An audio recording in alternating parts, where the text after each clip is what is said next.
Tama na ang pangangarap mo, kapatid. Let's start make it happen. Stay tuned ka lang at para malaman mo kung paano masimulan ang mga pangarap mo. At kapag hindi ka pa nakapag-subscribe, pakiclick mo naman yan, kapatid, para makagawa pa ako more and more. Ang pagkakaroon ng pangarap at ang pagiging mapangarapin ay dalawang magkaibang pag-iisip. Ang mga nangangarap ay mga drifter na lumulutang lamang sa buhay na walang tunay na plano. At ang isang may pangarap ay isang gumagawa sa landas patungo sa pagkamit ng kanilang mithiin sa buhay. Kaya kung handa ka nang simulan ito, narito ang 9 na hakbang upang ihinto ang pangangarap at simulan ang paggawa. Number 1. Tanggapin ang responsibilidad para sa iyong sariling mga aksyon o mga sisimulang gawain. Magsisimula kung nasaan ka man, gamitin kung anumang meron ka, gawin ng iyong makakaya. Hindi nakakaakit na bagay ang patuloy na pagrereklamo at paninisi kung sino at kung bakit ganito ang buhay mo. Bagkus sabihin natin ang katagang ito araw-araw. Ako ang may kontrol sa aking pag-uugali at piliin kung paano tumugon sa mga pangyayari. Sabihin mo ito ng malakas. Wala nang mas totoo kaysa sa pahayag na ito. Matuto tayong kontrolin ang ating sarili at kapag may negatibong pag-iisip, kailangang itulak natin ito palayo at mag-isip ng mga possibility. Number 2. Magbigay at tumanggap ng pagmamahal at pagpapatawad. Alamin kung paano punan ng iyong araw-araw na posibilidad. Isipin kung paano gumagawa ang iyong mga idea, hindi kung paano ito gagana. Sa sandaling magamit mo ang iyong panloob na kapangyarihan ng pagkontrol sa iyong mga pag-iisip at emosyon, oras na upang simulan ang pagtugon sa pagiging positibo. Ang pinakamahusay na paraan upang magsimula ay sa pamamagitan ng pagtanggap sa iba at pagpapatawad sa mga taong nagdulot sa iyo ng sakit. Ang pagbibigay ng pagmamahal at pagpapatawad, ito ay tungkol sa pagpapagaling mo sa pamamagitan ng pagpapaalam sa mga negatibong relasyon. Ang pag-aaral na tunay na nagpapatawad sa mga nananakit sa iyo ay pag-aalis ng 1,000 pasanin sa iyong balikat. Palayain mo ang iyong isip at magsimulang magtrabaho sa iyong pangarap.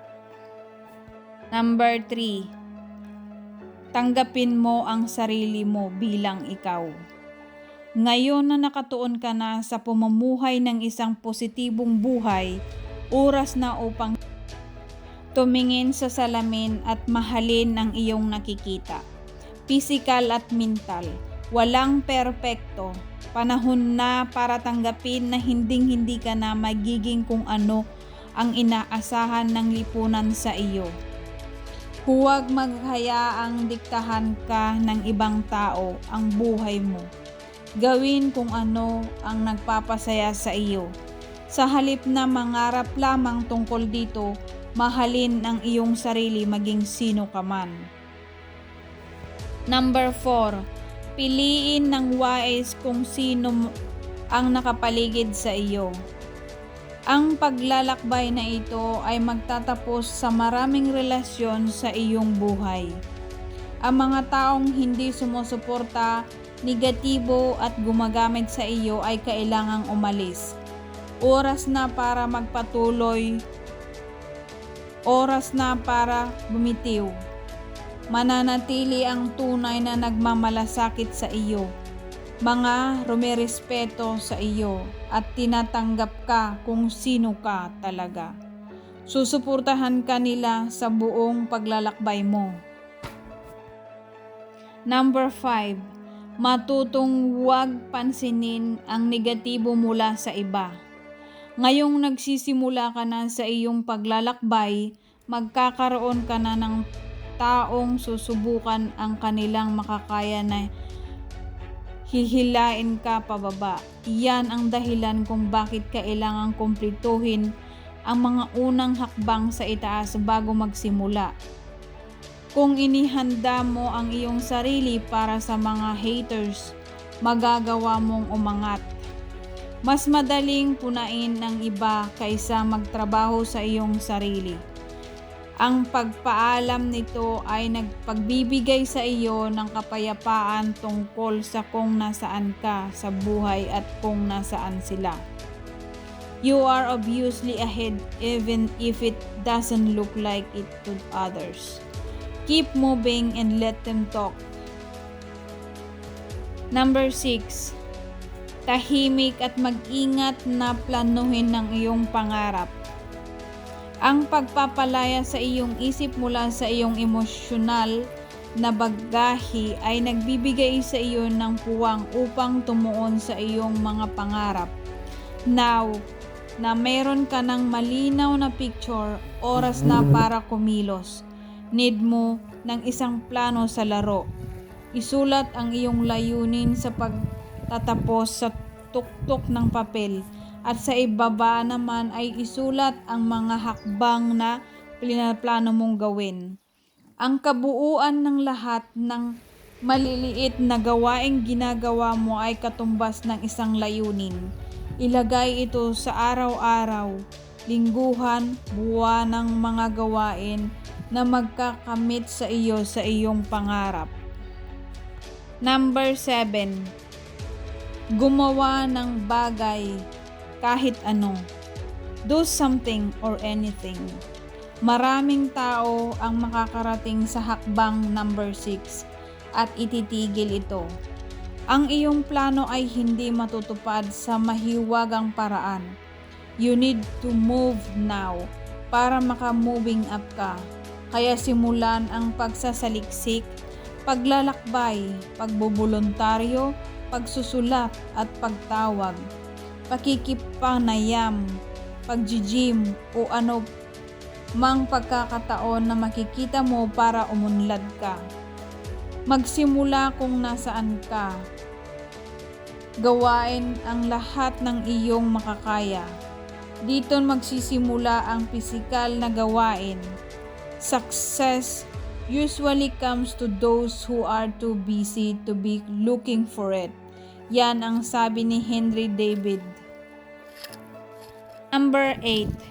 Yakapin ang mga pagkabigo at paglihis sa daan. Ang kabiguan ay isang hindi maiiwasang bahagi ng tagumpay. Tanungin mo ang mga taong matagumpay kung sila ba ay nabigo. I'm sure sasabihin nila na ang failed ilang hundreds time. Gawing inspirasyon ang kabiguan bilang isang positibong karanasan. Paano tayo matututo ng hindi nagkakamali?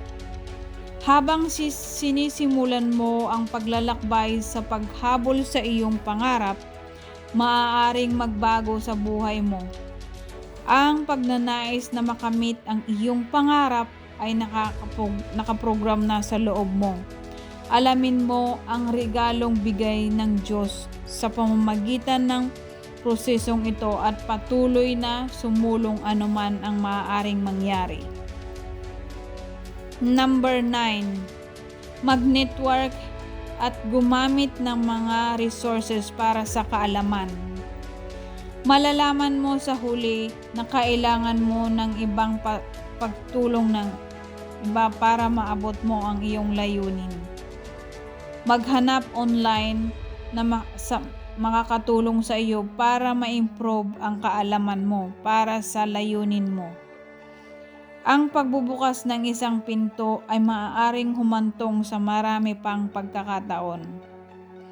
Opportunities don't happen. You create them by Chris Grosser. Sana na-inspired kita, kapatid. Thank you for watching.